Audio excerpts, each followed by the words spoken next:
Coríntios, no capítulo 10, primeira epístola escrita aos Coríntios pelo apóstolo Paulo, no capítulo 10, vamos ler o primeiro parágrafo, parando, portanto, no verso 13.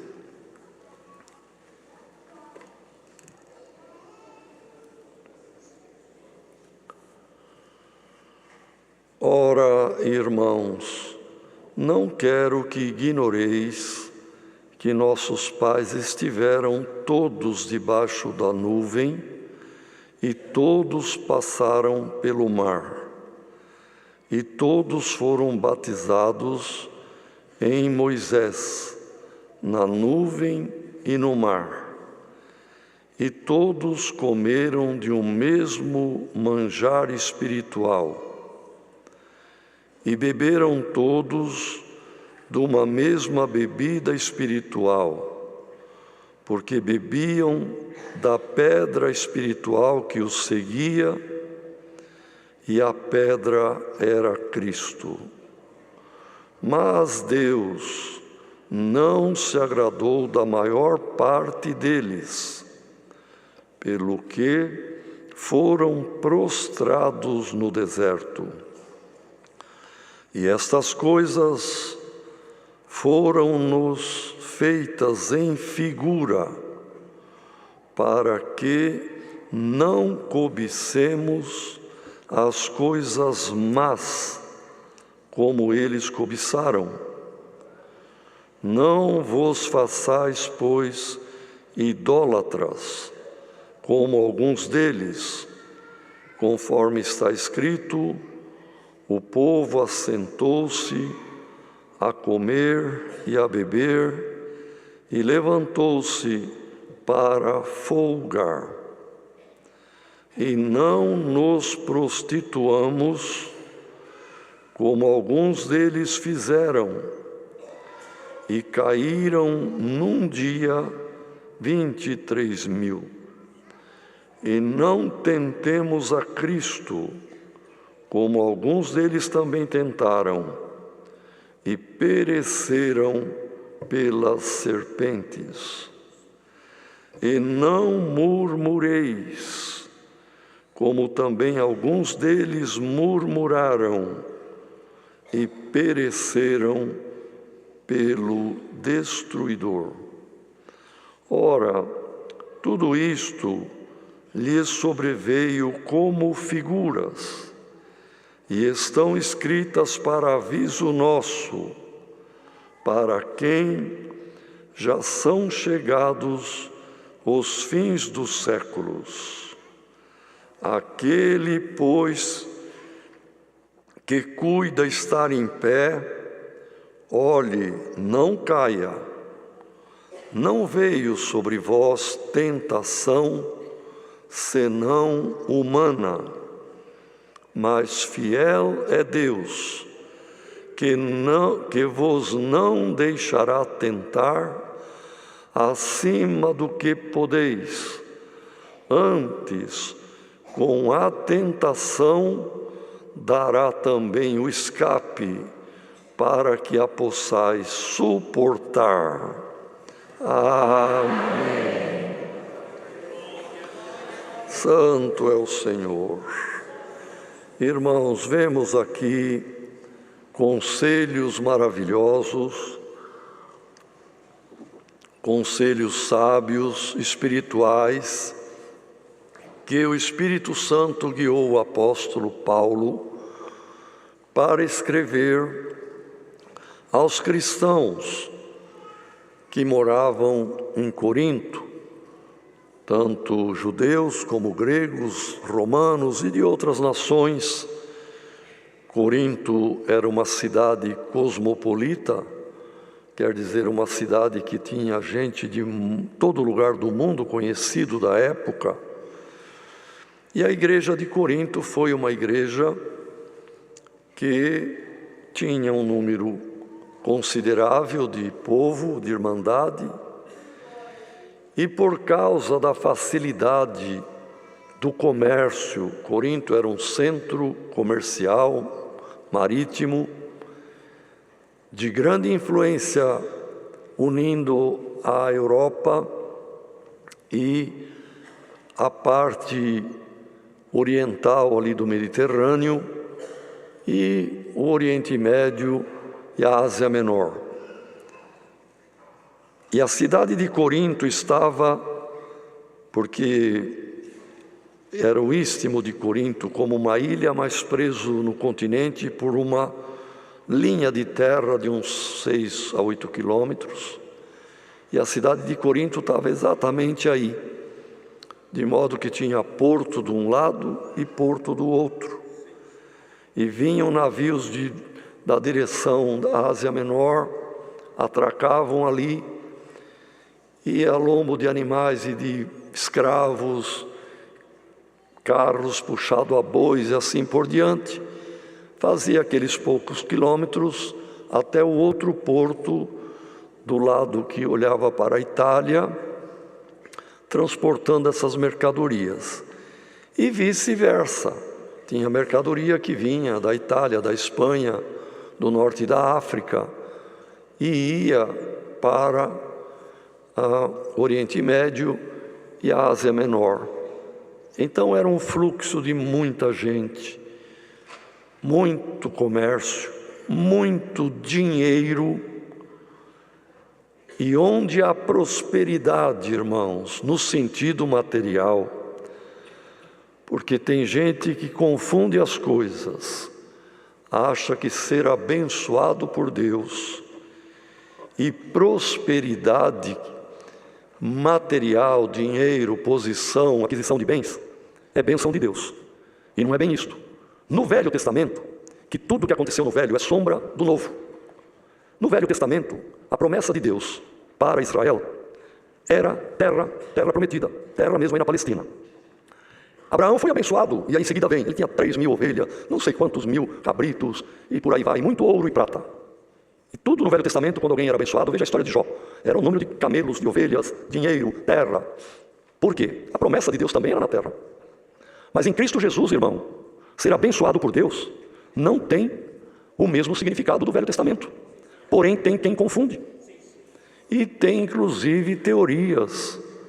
A teoria da prosperidade. Isso aconteceu agora no período do Iluminismo, em alguma igreja evangélica, que a prova que Deus abençoava o crente eram os bens terrenos que ele possuía. Ora, irmãos, isto é uma forma de entender, porque Jesus explicou quando disse que seguissem-no. E Pedro fala: Senhor, e nós que tudo deixamos para te seguir, como seremos abençoados? E Jesus respondeu: venham, mesmo aqui na terra, vocês vão ser abençoados em casas, em famílias, e terão, porque nós chegamos na casa de um irmão, é nossa casa, irmão. Chegamos na congregação do Brás, é a nossa congregação. Vamos na congregação do Bom Retiro, vamos em Campinas, vamos lá no Amazonas, estamos dentro da casa do Senhor, é a nossa casa. Então nós temos uma bênção de Deus em amigos, irmãos, irmãs, casas, os que nos acolhem, mas mais do que isto, tereis a vida eterna. Então, temos um hino que cantamos: que grande bem é ter a vida eterna. E esse bem nós temos, e a prosperidade do crente em Cristo Jesus é a sua vida espiritual. É aquele que tem dons, que tem paciência, tem humildade, tem santidade, tem amor. Este é um crente abençoado. Então, irmãos, em Corinto, as bênçãos eram materiais. E tinham irmãos que Deus chamou e que eram também empreendedores, tinham navios, tinham comércio. E onde prolifera, irmão, essa prosperidade que proliferou em Corinto, prolifera também o pecado, a vaidade, toda sorte, irmãos, de malícia, toda sorte de concupiscência e carnalidade. Então, a igreja de Corinto, nós vemos nas duas cartas, existe uma terceira que Paulo menciona, mas infelizmente ficou perdida, não foi encontrada, então não faz parte do cânone das Escrituras. Mas estas duas são ricas em ensinamento, doutrina, luz para o cristão fugir do que contamina, fugir do pecado, fugir daquilo que desagrada a Deus e abraçar com a bendita palavra de Deus. Então Paulo, aproveitando, irmãos, ele fala 2 ou 3 vezes nesse pequeno trecho aqui, que o que aconteceu com a Israel do passado, tendo saído do Egito, onde eram escravos, e aquela caminhada pelo deserto, que seria, mesmo na multidão de homens e mulheres que estavam, seria de poucos dias, irmãos, questão de 2 meses, no máximo, para ir devagar, chegariam à terra prometida. Mas por causa da incredulidade, por causa das murmurações, por causa dos erros reiterados do povo, Deus retardou a marcha deles e deu uma sentença: vocês vão ficar girando, peregrinando pelo deserto, até que morra o último que saiu do Egito com mais de 20 anos, nenhum entrará na terra prometida. O povo que entrou foi os que saíram menores de 20 anos e os que nasceram no deserto, exceto as 2 exceções. Os irmãos sabem que foi Caleb e Josué, ou Josué e Caleb, irmãos que já tinham mais de 40 e poucos anos quando saíram, e depois com 80 e tal anos entraram a tomar posse na terra prometida. E isto Paulo usa dizendo: o que aconteceu com eles é uma figura, é uma projeção, é uma comparação muito, sabe, irmãos, perfeita, muito parecida com o que acontece com a igreja cristã. Todo crente, seja de Corinto, de Roma, de Tessalônica, de São Paulo, de alguma cidade dos Estados Unidos, ou não importa a cidade, irmão, hoje, todos nós saímos do mundo pecaminoso, estamos no deserto desta vida, porque a vida terrena para o crente é um deserto, comparado com a glória que nos aguarda. E nós estamos numa marcha, não para Canaã terrena, mas para Canaã celestial. Então Paulo diz: irmãos, eu não quero que vocês desconheçam, ignoreis no sentido de ter desconhecimento, que os nossos pais, que saíram lá do Egito, estiveram debaixo da nuvem e todos passaram pelo mar, o Mar Vermelho. E todos foram batizados em Moisés e no mar. Então, a travessia do Mar Vermelho é o nosso batismo, é o início da marcha. A nuvem que guiava durante o dia fazendo sombra e durante a noite como um facho de luz é a palavra que é sombra e é luz para a nossa caminhada. E nós estamos marchando. Então ele fez esse paralelo. E depois ele dizia: todos comeram de uma mesma comida espiritual, de um mesmo manjar, que era o maná que Deus mandava para alimentar. Irmão, dava mais de 2 milhões de pessoas. Por quê? A Bíblia relata que tinha 600 mil homens na idade militar, que ia dos 20 aos 50 anos. 30 anos, que era chamado o período ou o tempo que o homem era destro na guerra e puxava da espada. Portanto, vejam, 600 mil nessa faixa etária, sem contar de 20 anos para baixo, sem contar de 50 para cima, que já era naquele tempo considerado idoso, e sem contar as esposas. Então, contando só a esposa, 600 mil já vai para 1.200.000.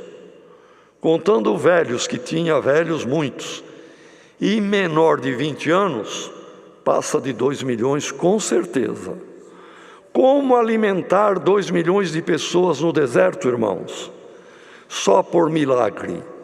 E Deus é milagroso, glória ao nome do Senhor. Ele faz milagre. E mandava o maná. Toda manhã estava, irmão, a relva, as rochas, alguma madeira seca, toda recoberta como neve, palmos do maná. Cada um vinha e colhia para si, para a sua família, por um dia. Não adiantava querer colher muito. Eu vou colher mais do que a gente come. O dia seguinte estava estragado. Tinha formado ali, irmãos, bichos, alguns bigatos, perdoe a expressão, mas é isso que a palavra diz, e tinha que jogar fora, porque Deus mostrou que o povo tinha que ter fé nele, ter fé que no dia seguinte Deus não se esquecia deles de novo. Glória ao nome do Senhor. Na sexta-feira, como Deus tinha dado ordem para Israel, pois o sábado é um sinal entre Deus e a nação de Israel. Quem não é israelita, judeu, não tem vínculo de guardar sábado, pois é um sinal entre Deus e aquela nação. Como Cristo é sinal entre Deus e a sua nação eleita cristã no mundo, que pode ser de qualquer cor de pele, raça, língua que fala, tribo que pertence, não importa, é uma nação eleita. Para esta nação, a nossa guarda é guardar Cristo em nossos corações. Mas ele mandava maná para essa multidão toda, irmão. E diz aqui a palavra, Paulo ensinando: todos eles comeram ou comiam de um mesmo manjar.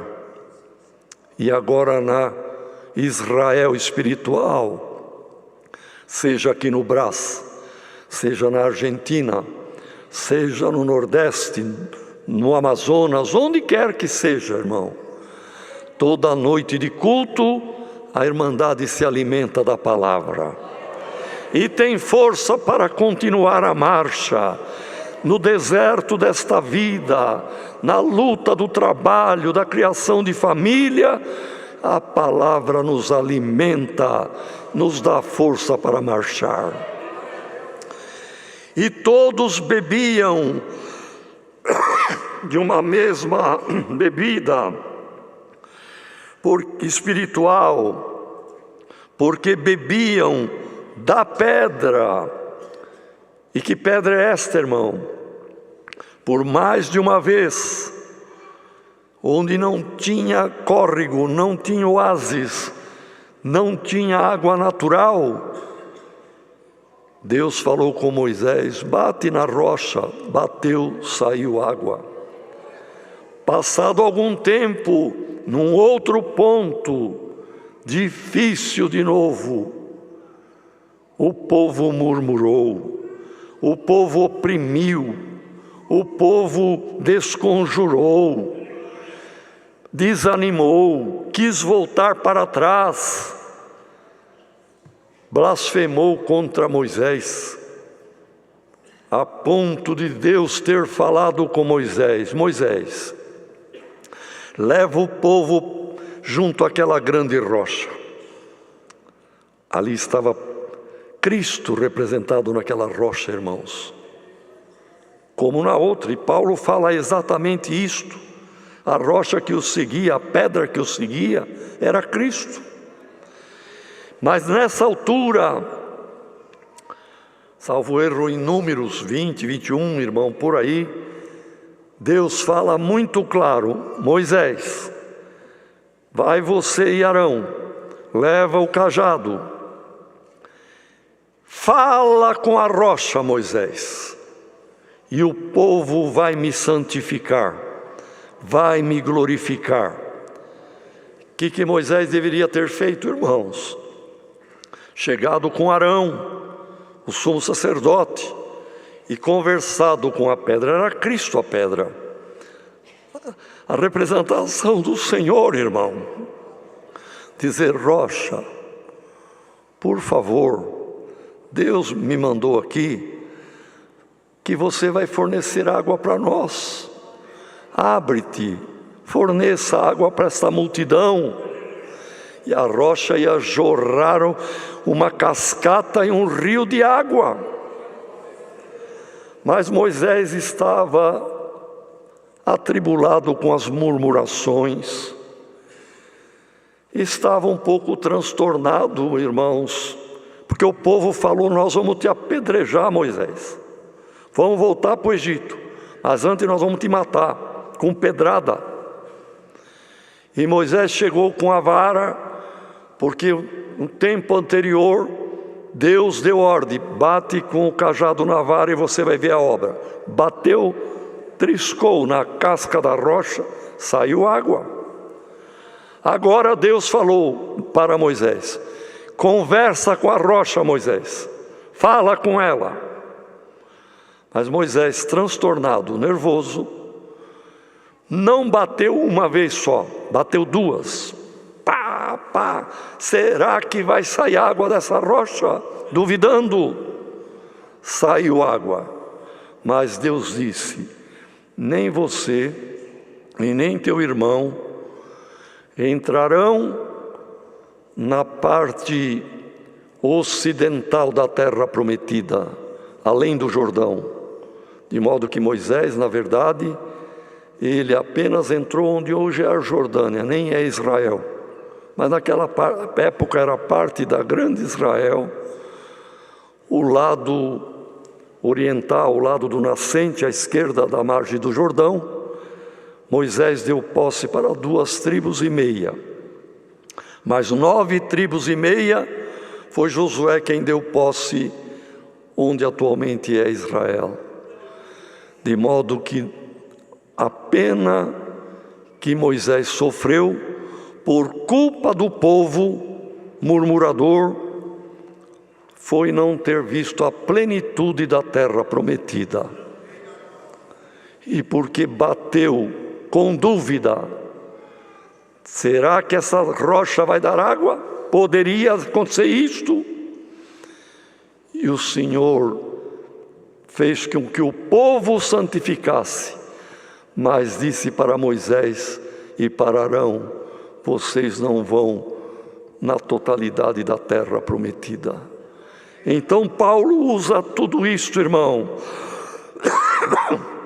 para exortar uma igreja cristã, numerosa, maravilhosa, com irmãos ricos, com gente que tinha muito dinheiro, mas por causa do dinheiro, muita vaidade, muita grandeza, pompa e prostituição. Então, Paulo aproveitou esses exemplos e disse o que aconteceu com eles, mesmo o batismo, mesmo Espírito, a nuvem e o Espírito Santo, mesmo o manjar, a mesma água espiritual que é a palavra, tudo isto foi igual, mas murmuraram, desagradaram. Olha os pecados deles aqui, irmão. Primeiro de todos eles, muitos deles foram cobiçadores, ficar cobiçando as outras nações, o ouro, a prata, a roupa, a grandeza, a ostentação. Entre nós, irmão, clamemos a Deus para o espírito da cobiça não nos tomar, por nada, irmão. Não precisamos ter inveja de ninguém, ciúme de ninguém, cobiçar nada de ninguém. Peça a Deus, o Senhor te dará o necessário na tua vida. Segundo o pecado grave de Israel, idolatria. Enquanto Moisés estava no monte, o povo fez com ouro dos pendentes, dos brincos dos que tinham, que eram vaidosos, fizeram um bezerro de ouro, puseram no altar e ofereceram incenso, fizeram holocausto e adoraram, não o Criador, mas uma criatura irracional. E o Senhor também se desagradou deles. Irmãos, a idolatria não é só adorar ídolos, não é ter imagem em casa. Às vezes nós idolatramos alguma coisa na nossa vida, idolatramos pessoas. Tem aqueles que cobiçam e depois da cobiça vem a idolatria, um homem cobiçando e idolatrando outra mulher que não é a sua esposa e vice-versa. E no nosso meio tem quem faz escolha de irmãos, idolatrando aquele porque prega melhor, idolatrando o outro por outra coisa. Irmandade, olha a palavra aqui nesta tarde. Que não haja idolatria em nós e nem cobiça. Terceiro pecado de Israel, e Paulo aproveitou para orientar a igreja de Corinto: não nos prostituamos, porque a prostituição, irmão, o relacionamento sensual, fora do casamento, é pecado que compromete a salvação, irmãos. E a palavra está dizendo, por causa de prostituição, o próprio povo, quando chegou naquelas terras que eram de Balaque, e que Balaão, cobiçando dinheiro, acabou entregando o povo de Israel com falsa pregação, dizendo: olha, vocês podem ver aí as mulheres que tem aqui em Canaã, aqui nessas nações aqui do deserto, vocês podem conviver com elas. E eles se prostituíram. O conto maligno de Balaão, em Apocalipse está escrito, irmão, do espírito enganador que estava em Balaão. E por causa da prostituição, a ira de Deus veio sobre eles, e num dia morreram 23, 24 mil, irmão. Um número entre esses dois números foi o número de mortos pela ira de Deus. O mesmo espírito que estava em Balaão está por aí, em ensinadores que diz: não, o relacionamento desse jeito, dessa maneira, o namorado com a namorada, Não tem problema. É o espírito da prostituição. É o Balaão falando para este povo que está na marcha para Canaã celestial. Perder o direito. A palavra exorta: tenha cuidado que ninguém tome a tua coroa. O irmão tem a coroa da vida eterna, a irmã tem, irmã, mas cuidado, a cobiça, o engano, a murmuração e a prostituição e mentira e tantas outras coisas pode nos fazer perder o direito da vida eterna. Quem sabe alguém gostaria de ouvir uma outra palavra. Quem sabe alguém gostaria de ouvir até dentro da teoria da prosperidade material. Você vai ter um carro novo, Deus vai te preparar a casa, pode comprar a fazenda que você olhou. A palavra não vai falar isto hoje. Mas a palavra está falando para uma grande herança no céu e uma prosperidade eterna, de um bem que nunca acabará. Lá no céu, onde está a nossa herança e nossa riqueza, o ladrão não entrará, a praga não entrará, a traça não roerá. É uma coroa para a eternidade. Não tentar a Cristo. Como que tenta? Ah, não, eu vou lá, eu sei que é perigoso, eu sei que lá é o lugar do pecado, mas Deus me guarda. Não tente a Cristo, irmão. Você é carne. Clame ao Senhor para te guardar cada dia da tua vida. E não tenha intimidade com coisas que contaminam a alma. Procure intimidade com o teu Criador e com o teu Salvador. Não murmureis. Irmão, a murmuração, o murmurador é aquele que não se contenta, não concorda, não aceita. O irmão leu lá o ensinamento, mas não concordo muito. A palavra veio, mas Deus é bom, é misericordioso, eu vou continuar na fraqueza. Irmão, não murmuremos contra os servos de Deus, não murmuremos contra a palavra, não murmuremos contra os ensinamentos. Os ensinamentos são homens de Deus, irmão, que oram, que perdem sono, que passam noite em claro para escrever os tópicos. E às vezes tem alguém que diz, eu não dou muito, isso aí é homem que fez. Homens de Deus, irmão, como foram homens de Deus que escreveram a Bíblia. Mas o Espírito Santo é quem está junto, como a nuvem guiou o povo no passado. Glória ao nome do Senhor. E depois diz aqui, irmão, tudo isto sobreveio como figura para nós nos figurarmos, para nós nos espelharmos, para nós vermos como uma passagem, um filme, uma filmagem, na nossa mente vem essas figuras, para fugirmos agora do pecado, não cometer o mesmo erro, pois não nos aguarda uma herança terrena, mas nos aguarda uma herança eterna. Então ele diz aqui, irmão, aquele, pois, aí de Corinto, que cuida, que acha, não, para mim não tem problema, eu estou de pé, já tenho muitos anos de batizado, eu tenho o meu comércio, tenho o meu dinheiro, eu às vezes faço alguma coisinha aí, que pode ser que desagrada a Deus, mas eu sei, eu estou de pé.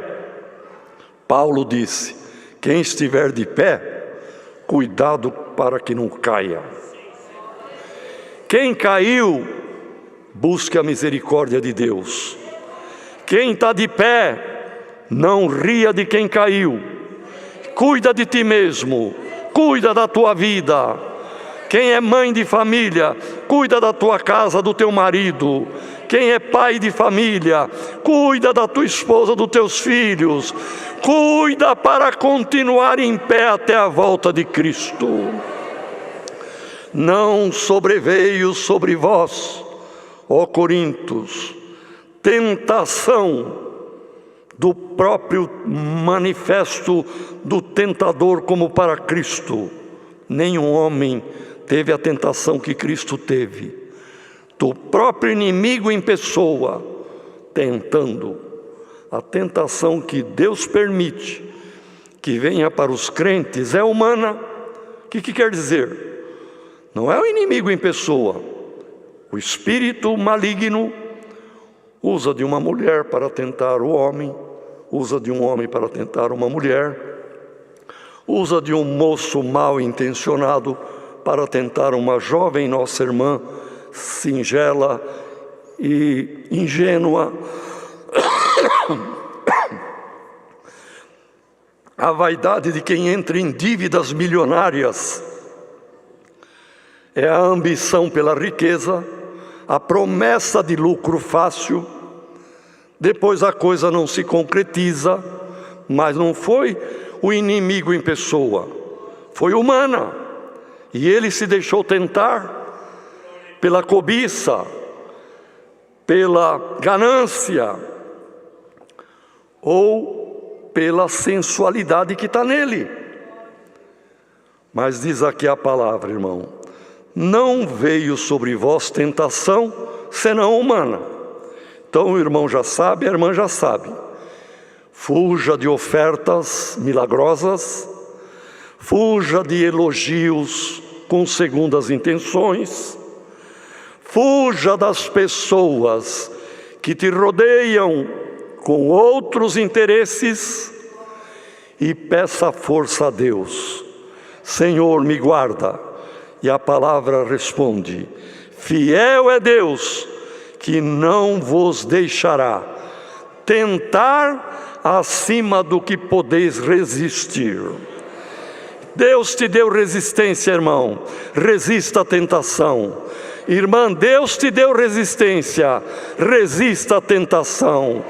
E aquilo que for uma astúcia maior do que a tua capacidade, o Senhor te guardará. Mas da tua parte, da minha, da parte do cristão, é ter horror ao pecado, é ter horror à mentira, horror à idolatria. Irmão, irmã, ouça esta palavra, fortifica-te por ela e marche.